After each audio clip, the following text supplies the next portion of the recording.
Good morning and welcome to today's verse. To God be the glory. What a great day it is today. Today's verse, it comes to us from the book of Galatians.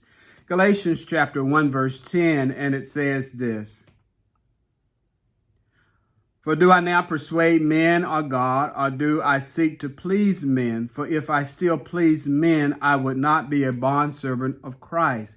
Here Paul, he addresses the churches in Galatia who have been influenced by these false teachers that have come around promoting a distorted version of the gospel, saying that all these new Gentile Christians, that they had to adopt Jewish customs, like circumcision in order to be saved. But Paul writes this letter to clarify that the gospel message of salvation is through faith in Jesus Christ and him alone. In our verse, Paul begins to explain why he preaches and where the message that he preaches, where it came from. It came from God.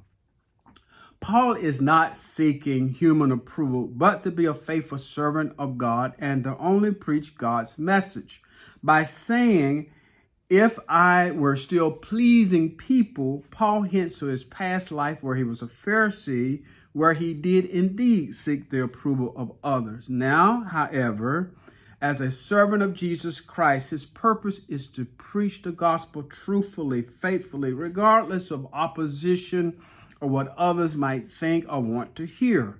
Every preacher wants to preach a good message, obviously, but it is better that we preach a message that'll do some good rather than the applause of others. As believers, we too are called to examine our motives. Why we do the things that we do. Are we seeking to please others or to please God who called us? Secondly, we are reminded to stand firm on the truth of the gospel. As it was in Paul's day, so it is today, that there's all sorts of distorted gospels that we are exposed to that might add to or take away from the message of grace that has been given to us.